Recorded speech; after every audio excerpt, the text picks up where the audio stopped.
자율신경 실조증 치료로 병원에서 수백만원 치료 안 해도 되거든요. 일상에서 딱 4가지만 지켜주시면 병원 안 오셔도 됩니다. 확실한 개선 방법까지 다 알려드립니다. 제가 병원을 시작하고 나서 자율신경 실조증으로 몇 년을 힘들어하시다가 병원을 내원하시는 분들을 요즘 점점 더 많이 보고 있습니다. 몇 년을 고생하셨던 분들도 병원에 오시면 반나절 혹은 며칠, 길어도 한 달 안에는 대부분 증상이 호전되셨거든요. 이게 다른 말로 하면 자율신경 실조증은 사실 원인만 제대로 파악하고 관리만 잘해주면 호전시키기 정말 쉬운 증상들이 많이 있습니다. 그리고 그만큼 일상에서 스스로 관리해볼 수 있는 부분들이 많이 있습니다. 사소한 차이거든요. 예를 들어서 평소에 건강을 위해서 근력운동 꾸준히 하시는 분들 많이 있으시잖아요. 근데 이게 자율신경 실조증 환자에게는 정말 안 좋게 작용할 수 있습니다. 하지만 많은 분들이 잘 모르시고 일상에서 작은 부분들을 놓쳐서 오히려 자율신경 실조증을 악화시키는 경우가 많습니다. 그래서 오늘은 쉽게 놓치지만 일상생활에서 꼭 조심해야 하는 자율신경 실조증을 악화시킬 수 있는 생활 속 요인들, 그리고 확실한 개선 방법들을 알려드리도록 하겠습니다. 이것들만 제대로 관리해도 자율신경 실조증이 정말 많이 개선되니까 꼭 보시고 따라해 보셨으면 좋겠습니다. 첫 번째로 말씀드릴 부분은 과도한 근력 운동입니다. 이전 영상에서 설명드렸듯이 자율신경 실조증은 결국 자율신경의 불균형에서 일어나는 겁니다.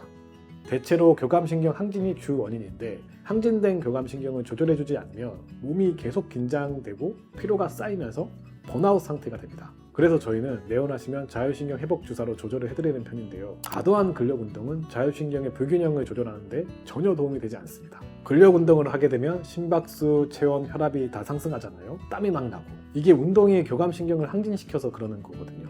근데 자율신경 실조증 환자분들은 교감신경이 이미 과활성화가 되어 있잖아요. 균형을 맞추는데 전혀 도움이 되지 않습니다. 근력 운동이 나한테 도움이 안 되는 걸 알아내는 확실한 지표가 있습니다. 만약 운동을 꾸준히 하면서 건강관리 하는데도 계속 몸이 무겁고 피곤해지는 증상이 악화된다면 심신에 이미 번아웃이 온 거예요. 이럴 때는 근력 운동이 오히려 육체적인 스트레스를 가중시킬 수 있기 때문에 저는 가감히 운동을 잠시 멈추는 것을 추천드립니다.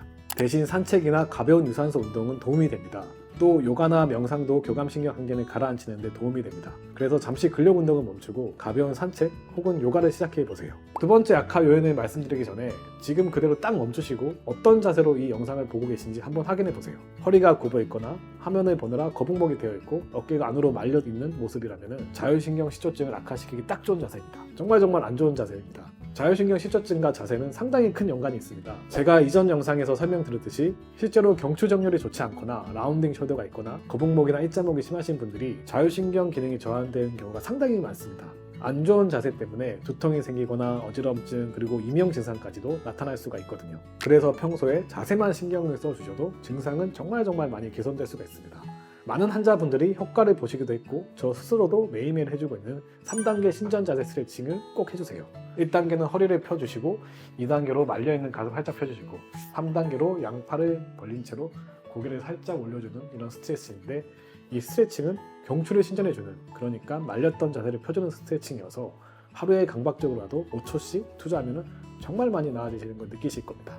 그 외에도 화면을 어떻게 봐야 하는지, 어떤 자세 습관들을 만들어야 하는지 제가 이전 영상에 설명해 두었으니까 이 영상 꼭 한번 봐주시면 좋을 것 같습니다. 세 번째는 스테로이드 사용입니다. 처음에 들으시면 스테로이드?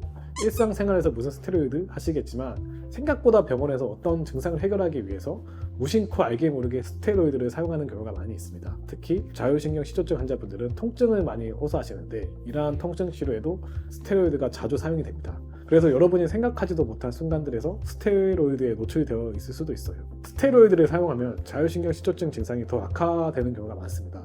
그래서 병원에서 치료를 받을 때 스테로이드가 사용되는지 꼭 항상 확인하시고 치료를 받았는데도 증상이 악화된다면 꼭 병원 측에 한번 확인해 보시는 게 좋습니다.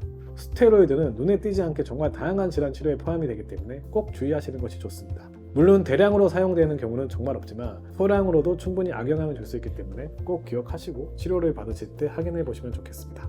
마지막 악화 요인은 불규칙한 생활 패턴과 수분 부족입니다. 정말 놀라운 게 자율신경 실조증으로 환자들이 내원하면 제가 이제 히스토리 테이킹을 해보는데 대부분이 불면증을 가지고 있습니다. 이런 불면증이 있는 분들이 자율신경 실조증에 훨씬 더 취약하게 노출되어 있습니다. 자율신경은 몸의 생체 리듬과 밀접하게 연관이 되어 있거든요. 우리 몸은 정말 놀랍도록 똑똑하게 설계가 되어 있어요. 자연스럽게 일정한 시간에 맞춰서 우리가 잘 활동할 수 있도록 특정 호르몬들을 적게 혹은 많이 분비시킵니다. 근데 이 패턴이 불규칙해지면 생체 리듬이 깨져버리잖아요. 자율신경 균형도 함께 깨져버려요. 어찌 보면 당연한 말이죠. 그래서 규칙적인 수면 패턴은 우리가 생각하는 것보다 훨씬 더 중요할 수 있습니다. 이게 무조건 일찍 자고 일찍 일어나야 한다 뭐 이런 말이 아닙니다. 우리가 직장을 바꿀 수는 없잖아요. 현실적으로 몇 시에 잘지 몇 시에 일어날지를 꼭 정해서 지켜보시면 좋겠어요. 새벽 2시에나 잘 수 있다고 한다면 매일 2시에는 꼭 자고 다음날 아침 9시에는 꼭 일어나겠다, 이런 패턴을 만들어 보자는 겁니다. 지킬 수 있는 일정한 생활 패턴을 만드는 것만으로도 정말 큰 도움이 됩니다. 그리고 생각보다 병원에 오신 분들이 영양실조로 오시는 분들이 많이 있습니다. 요즘 시대에 무슨 영양실조가 몇 말이냐 하시죠? 저도 매번 놀라요. 실제로 병원에 오셔서 별다른 치료 없이 며칠간 삼시세끼 잘 드시고 영양수액 치료만 잘했더니 증상이 드라마틱하게 호전된 분들이 많이 계시거든요. 그러니 병원에 오시기 전에 잘 먹고 잘 잡으세요. 증상들이 놀랄 정도로 사라져 있을지도 모릅니다. 마지막으로 수분 부족도 문제입니다. 요즘엔 커피나 음료를 더 많이 마시고 의식적으로 물을 드시는 분들이 많지 않아요. 여러분들이 너무 좋아하는 커피에 있는 카페인은 교감신경을 항진시키거든요. 그래서 잠도 깨고 기분도 좋아지시는 거예요. 대신 자율신경 시초증에는 도움이 하나도 안 됩니다. 그리고 몸에 탈수가 오면은 교감신경이 극도로 예민해질 수가 있어요. 그래서 수분을 잘 채워줘야 하는데 커피는 수분을 못 채웁니다. 오히려 수분을 뺏어갑니다. 그래서 커피가 너무 마시고 싶어도 물이나 따뜻한 차를 드시는 걸 추천드립니다. 허브티는 또 우리의 몸과 정신을 이완시키는 효과도 있습니다. 교감신경 항진을 조금 가라앉혀 줄 수 있습니다. 카모마일이나 민트, 라벤더 같은 진정 효과가 있는 허브티를 찾아보시면 좋을 것 같습니다. 지금까지 말씀드린 이 4가지만 지켜도 병원에 다시 내원할 일 없이 자율신경 시조증이 자연스럽게 호전되는 것을 느끼실 겁니다. 그러니 자율신경 시조증으로 병원까지 오지 마시고 몇 년간 원인도 모른 채 고생하시는 분들께서도 꼭 말씀드리고 싶어서 이렇게 영상을 만들었거든요. 일상생활 속에서 이 사소하지만 정말 중요한 것들을 한번 지켜보시는 것은 어떠실까요?